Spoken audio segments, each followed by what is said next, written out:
guys, Kira here. Welcome back to the channel. I want to share with you guys today some of the methods that I've been using in my own Japanese language journey, some of the books I've been using, the tools, the apps, because I think they can be helpful to you.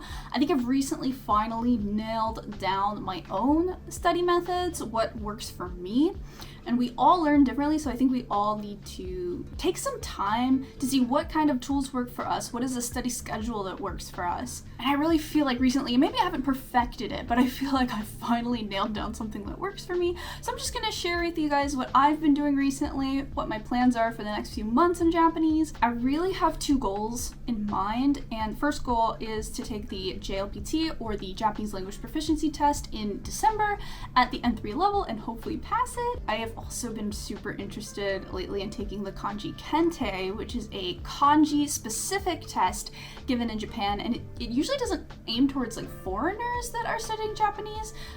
Japanese people are really the ones that take this test, but I just really love kanji, so I'm super interested in that too. So I have methods for both of these tests. Starting off with some books that I've already mentioned on the channel before, but these are just part of my normal routine, so I figured I'd share them anyway. I still have the Kanji Master. This is specifically N3 level for the JLPT, the Japanese Language Proficiency Test, so kanji for intermediate level. I'm still going through this. I think I'm about halfway through this now.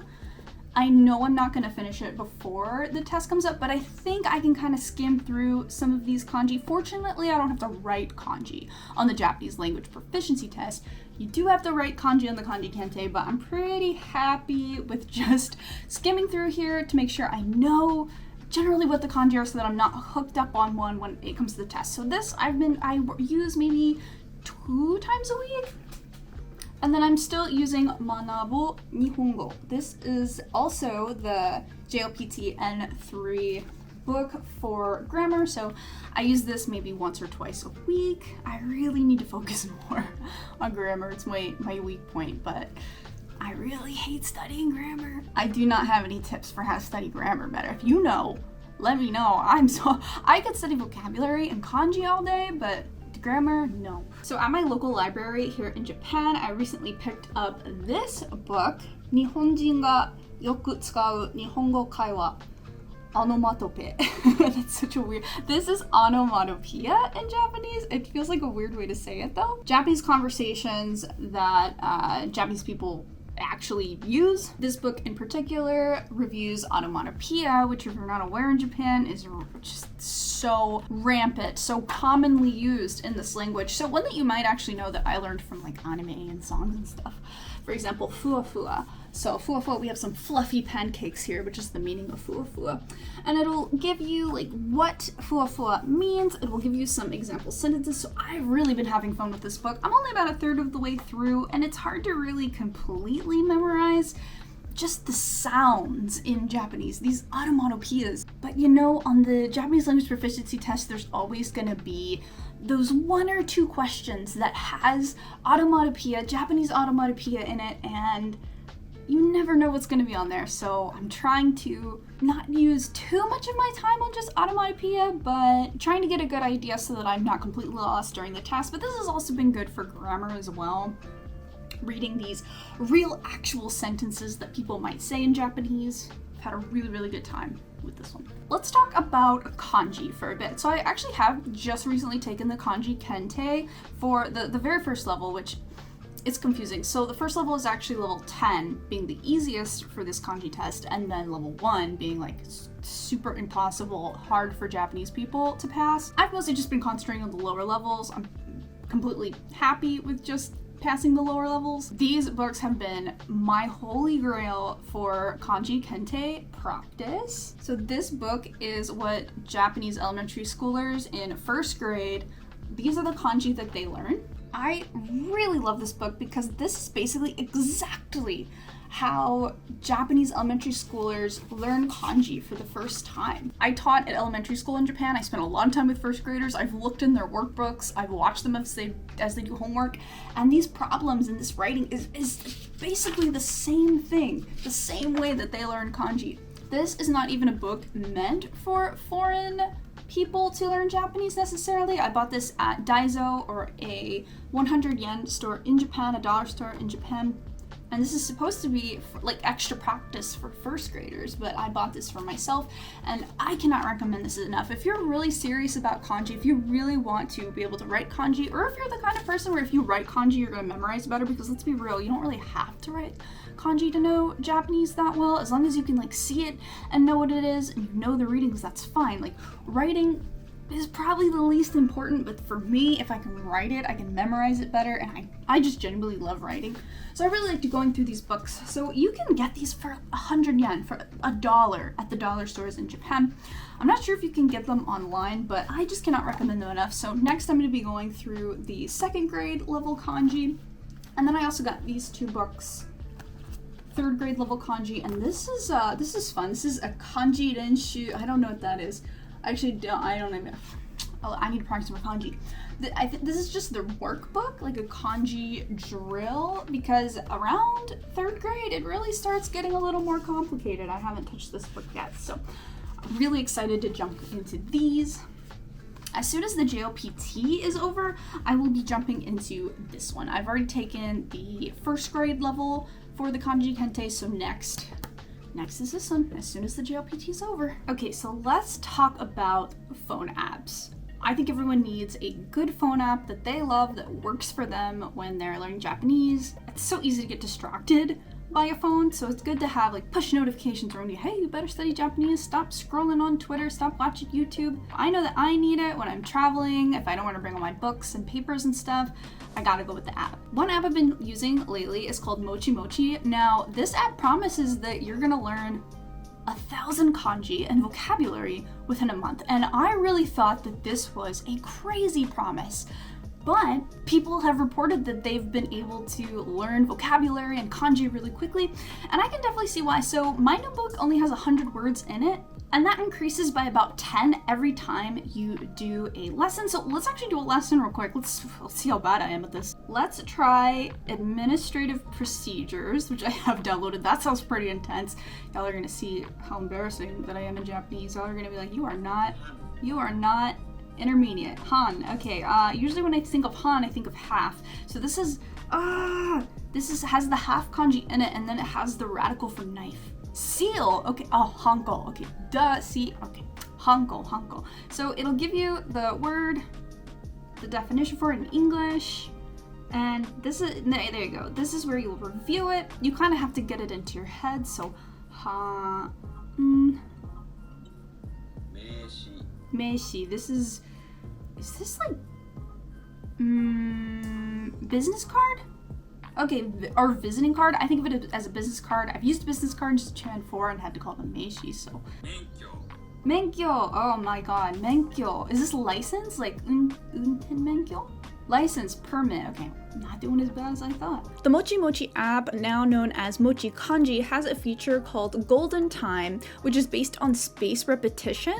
Spaced repetition is a method used in language learning where you learn vocabulary words and then you take a rest. This can be for a couple of hours, and then right before your brain is supposed to forget those words, you review these words again. This is just a way to effectively remember vocabulary words when learning a language.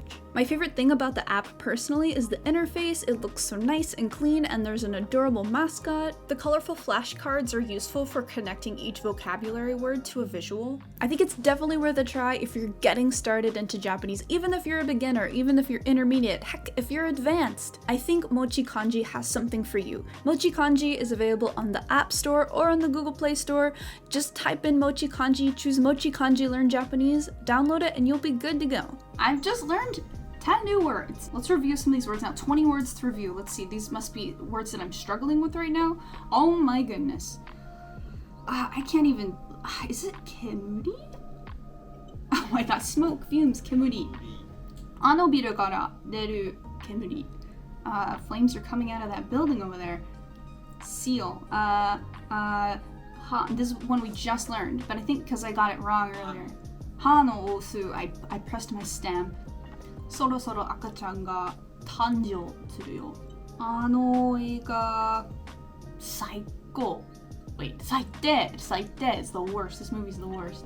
And then if you kind of forget, like, there you go. At the end, it'll always pronunciate the word for you. I'm going to be trying to use this as much as I can between now and the test. I have noticed it already helping when I am studying or taking a practice test for the JLPT, so it's been good. I can't wait to get through. Look how many things there are.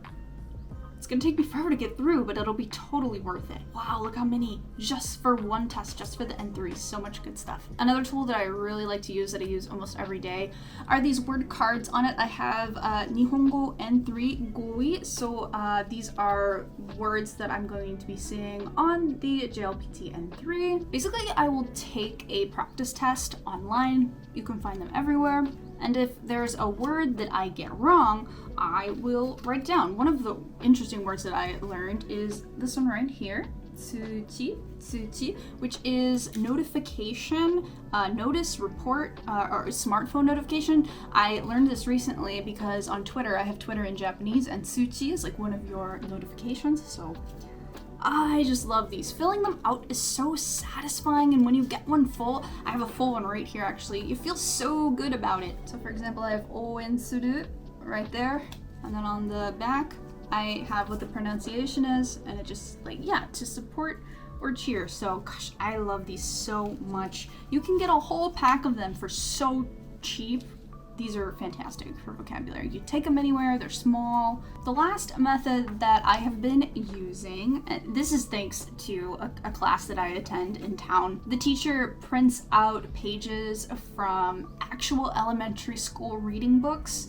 So excuse my markings and all my wrong answers and stuff, but we'll get papers like this that tell some kind of story, and then we have like a reading comprehension, which we all did in elementary school, no matter, you know, where you are in the world. This is basically Japanese reading comprehension that elementary school students do. So you read the passage and then you answer the questions about it. This has been really good for my reading speed, and the JLPT is going to have a reading section on it, so I need to be able to read quickly, and I'm going to need to go through the kanji really quick and understand the grammar without thinking too much about it, because it is a timed test, so this has been really good for me. I think you can just, if you come to Japan, you can buy these books pretty easily at a bookstore. Reading comprehension books for elementary school. Oh my god, this is a disaster. Don't even look at this. This is so embarrassing. This is actually my homework that I haven't finished yet. There's still some blanks, but I had to completely like memorize what these kanji were and write them. Now, some of you might be thinking, oh, those kanji are easy. They're from like 2nd or 3rd grade. People, you know, that have been studying for a long time, they know those kanji, but I have to write them. That's the thing. A lot of people know thousands of kanji, but maybe they can only write 80 or 90 or 100. Like, I have talked to people who have passed JLPT N1, the highest level, such a hard test, but they can't write kanji at all. So this is a whole different level. This is a whole other rodeo right here, is writing kanji. So it's something that I really like. It's something that I want to do. I use it to study for the Kanji Kente. So yeah, these little printouts that I get in class are just amazing. Don't even look. These might not even be right answers. Sometimes the instructions on what to do is like, that's what I don't understand. It's good for understanding instructions as well. Like, think back when you were in elementary school, maybe you didn't know what to do on it. Even though the instructions were in English, you didn't understand like how to do a workbook page or something. I'm kind of going through that right now with Japanese. So those tools, that is literally what I'm using right now. That is what I'm focusing right now. I have the MochiKanji app.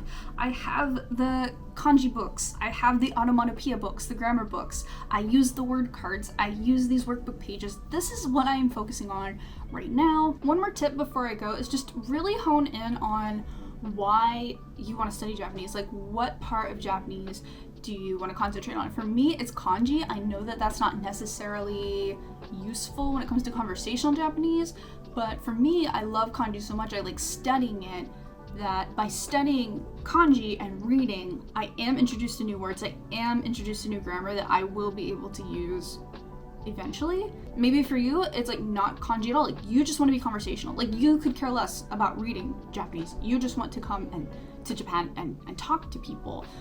You might not even need to learn the writing system, even though, you know, the writing system is such an important part of Japanese. I've met people who don't know how to read any Japanese at all, not hiragana, not katakana, nothing, but they're conversational in it, and for them, it works. more power to them. I could never. I'm very visual. Anyways, if you have any questions about learning Japanese or about the Kanji Kente, which I've taken, or the JLPT, which I've also taken, please let me know. I'd like to answer any questions that you have down in the comments below. If you like this video, push a like. If you want more Japanese language learning content, let me know. I'm not the smartest when it comes to Japanese. I'm definitely not a super high level, but I feel like because I'm in the middle of it, maybe that can be helpful for some people. Anyways, thanks for watching. Hope you enjoyed the video, and I'll see you next time. Bye!